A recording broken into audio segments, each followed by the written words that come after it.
Opa, pessoal, tudo bom? Por que a gente não fala hoje sobre qual linguagem tu deve aprender ou talvez qual que tu não deve aprender? Mas antes eu vou lá pegar um café pra mim. Tu quer um café também? Pera aí. Tá?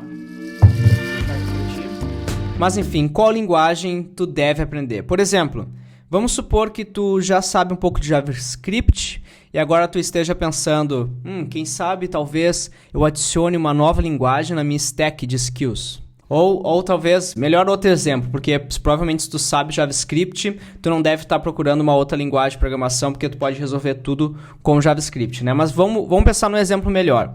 Quem sabe tu é um programador Python e agora tu esteja querendo criar algo novo e desenvolver em uma outra linguagem. Quem sabe? Quem sabe? Então, por onde que a gente pode começar? Vamos começar pelo ponto que eu acho errado, tá? Várias vezes eu vejo programadores querendo aprender uma nova linguagem pelos motivos errados. E aí acaba priorizando o tempo, que é uma das coisas mais preciosas que a gente tem na nossa vida, de forma errada também. Uma linguagem nada mais é do que uma ferramenta, tá? E tu começa a aprender uma ferramenta quando tu quer resolver um problema. Olha que mágico. Algumas linguagens foram criadas para resolver problemas reais, grandes problemas. E outras linguagens foram criadas de forma mais decorativa, para agradar um grupo de desenvolvedores, promover meetups e vender serviços. E quanto antes tu identificar qual linguagem é quanto antes tu identificar qual ferramenta tu deve utilizar para resolver um problema, melhor para ti. E é por isso que eu falo e repito aqui no canal, que se tu tem que aprender algo, a melhor forma de fazer isso, e é a coisa mais importante, ao invés de comprar um curso, ao invés de sair lendo tudo que tá de mais trend topics na internet,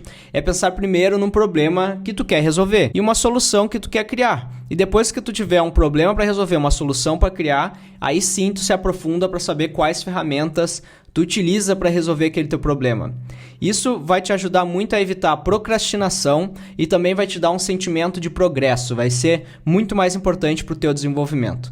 E no final das contas, sempre quando a gente está aprendendo uma linguagem nova, uma ferramenta nova, a coisa mais importante que um programador tem que ter, tá? A característica mais importante de qualquer programador é sentar a bunda na cadeira e programar. E colocar a cara lá para resolver um problema e criar uma solução.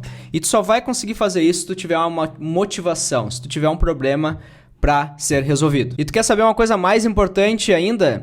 É que dessa forma, ao invés de tu investir e decidir que tu quer estudar algo pelo que os outros estão falando de uma linguagem, tu vai querer aprender algo que gera valor, que tem, digamos, um valor de negócio por trás, que gera riqueza para ti, que te traz um retorno financeiro, que te traz um retorno porque tu está entregando algo que tem bastante riqueza para uma outra pessoa, tu está ajudando alguém a resolver algum problema. Então, pessoal, o primeiro passo aqui é escolha a ferramenta certa para o problema que tu quer resolver. Não existe bala de prata. Por exemplo, tu quer talvez aprender Dart. Aprender Dart por aprender Dart. Não, tu não quer aprender Dart por aprender Dart. Talvez tu queira criar um aplicativo cross-platform e tem interesse no Flutter. E aí tu lê sobre Flutter, tu gosta do approach deles, das vantagens, e aí tu vai aprender Dart. Tu vai aprender Dart porque tu queria criar um aplicativo cross-platform. Ou tu pode fazer o mesmo com Kotlin se tu quer aprender a criar um aplicativo em Java. Em Java, o Kotlin me chama Java na cabeça. Tu vai querer aprender Kotlin quando tu quiser criar um aplicativo nativo em Android. E tu quer saber por que o Ruby, por exemplo, foi uma linguagem muito popular na década passada? Não era porque o Ruby era show, o Ruby era super único, mas foi por causa do Rails, foi por causa do Ruby on Rails. Porque tempo é dinheiro e criar algo com Ruby on Rails era simplesmente fantástico. Então, sempre quando tu queria criar um projeto web do zero, tu criava em Ruby on Rails, às vezes, e isso te deixava muito mais eficiente. Ninguém estudou Ruby porque queria estudar Ruby. Ruby cresceu por causa do Ruby on Rails, essa é a minha visão, tá? E sabe por que as pessoas, por exemplo, quiseram se dedicar ao JavaScript, por que essa comunidade incrível se criou? Não foi porque a galera lá, o pessoal do Brasil JS, é show de bola, que os caras são muito gente fina, ou por exemplo o Felipe Deschamps ou o Diego da Rocket City.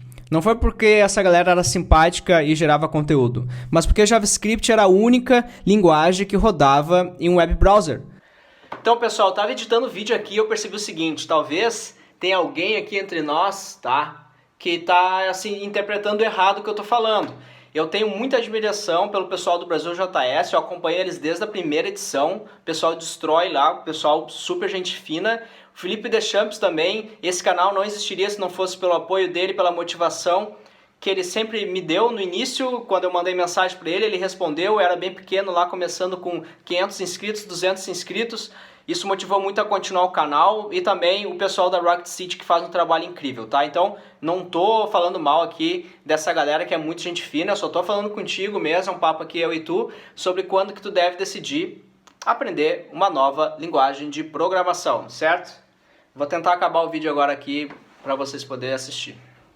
Por exemplo, tu sabe por que o Elixir virou uma trend hipster super forte nos últimos anos? Porque a gente, como programador, a gente descobriu que o WhatsApp era escrito em Erlang. E Elixir é compilado para a máquina virtual do Erlang. Mas antes de virar moda, tu sabe por que as pessoas de fato começaram a usar Elixir? Se decidiu antigamente usar Elixir porque era a única linguagem que foi planejada, desenhada e que nos permitia fazer comunicação simultânea em larga escala, tá? Então, se tu quisesse criar um sistema de comunicação, de telecomunicação, um sistema de chat ou algo assim, Elixir provavelmente era a melhor ferramenta que tu tinha para resolver isso. Então não se criava sistema de telecomunicação em Elixir porque em Java, em PHP, a sintaxe era muito estranha ou não te agradava. Não, justamente porque era a melhor ferramenta para resolver aquele problema na época. E tu sabe de algo? Elixir é uma linguagem de paradigma funcional. E Elixir a gente já sabe que é show. Então, provavelmente, paradigma funcional é show. Então, outras linguagens com esse mesmo paradigma vão ser show. E melhores que linguagens de paradigmas imperativos. Certo? Não tá certo. Esse é o tipo de diálogo mental que tu deve evitar. É sobre isso que eu tô falando no vídeo. Tu deve evitar o tipo de diálogo que tu tem contigo mesmo, criando suposições sobre uma linguagem com base no que as outras pessoas falam e querer investir tempo naquilo só porque todo mundo tá falando daquilo sem ter um problema real por trás que tu quer resolver. Então não adicione uma linguagem nova só por adicionar na tua stack de conhecimento. Tá, mas é aí, Lucas, qual linguagem eu posso aprender e quais problemas eu posso solucionar? Essa é uma ótima pergunta. Bom, se tu quer resolver um problema, por exemplo, usando machine learning, usando deep learning, tu vai provavelmente se dar muito bem usando Python, usando Julia. Se tu quer algo mobile, tu pode ir para Kotlin, Swift, tu pode ir para JavaScript por causa do React Native, tu pode ir para Dart por causa do Flutter, tu pode ir para Ionic, tu pode ir para Xamarin. Então, tu tem todas essas ferramentas que podem te ajudar a construir algo no mundo mobile. E nesse mundo, meu conselho é, se tu quer começar no mobile, pensa numa plataforma só no início, se especializa numa plataforma. Eu não estou aqui dizendo que tu não pode usar um framework cross-platform, eu só estou dizendo que se especializa e estuda sobre uma plataforma e sobre como que ela se comporta. Porque um dos maiores erros que eu vejo muito programador mobile fazendo no início da carreira é achar que as duas plataformas, iOS e Android, que são as principais, elas são iguais, que é simplesmente um hardware.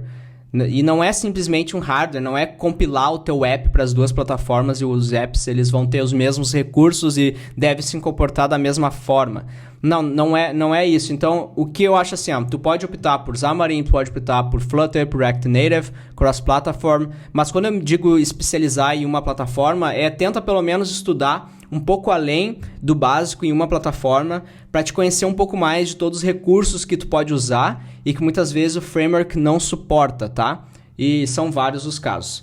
Web Backend, por exemplo, tu quer agora aprender algo para o Web Backend, tu pode usar Python, tu pode usar PHP, tu pode usar Node.js, tu pode usar Java, tu pode usar C#, tu pode usar Golang, que tem um real-time microservice muito bom, uma maneira imperativa, show de bola também. Agora, se tu quer ser um programador web front-end, tu tem JavaScript, tu tem CSS, tu tem HTML, e aí no JavaScript tu pode ir para Angular, React, Flutter, Vue.js, e aí por aí vai, tá? Tem o Web Full Stack Engineer, combinação dos dois acima, que é simplesmente incrível, certo? E aí tu tem outros mercados que tu pode entrar que eu não domino tanto, que é o Game Development, Graphic Engineer, para VR, para AR, e o futuro é um mercado bem difícil de entrar, mas com certeza nosso futuro vai precisar de muitos muitos engenheiros gráficos, tá? Então, pessoal que sabe desenvolver para games, pessoal que sabe graphic engineering, então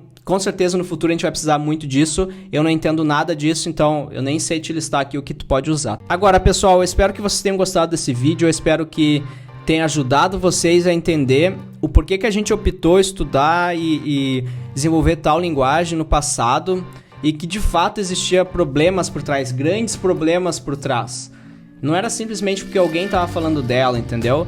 Não era simplesmente porque a gente viu uma comparação online e a gente decidiu seguir pela que tinha mais upvotes. Não era por causa disso. A gente de fato queria resolver grandes problemas e eu sinto falta um pouco disso. Então, eu só queria passar essa minha visão para vocês. Sempre quando eu tento aprender uma linguagem nova, não é pela linguagem em si, mas pelos problemas que eu quero resolver e os problemas que aquela linguagem vai me ajudar a resolver.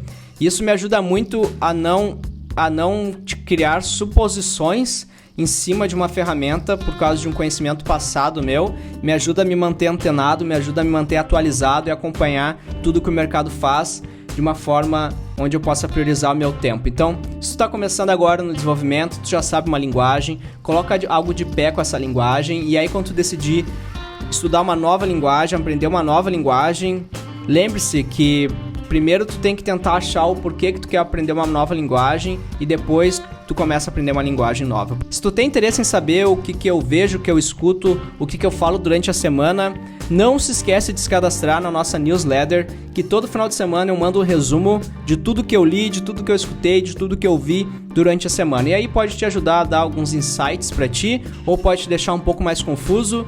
Quem sabe, confere lá, ok? Agora, certo, clicou já ali na newsletter, não esquece também de se inscrever e clicar no sininho. Tem gente que tá vendo aí que não é inscrita,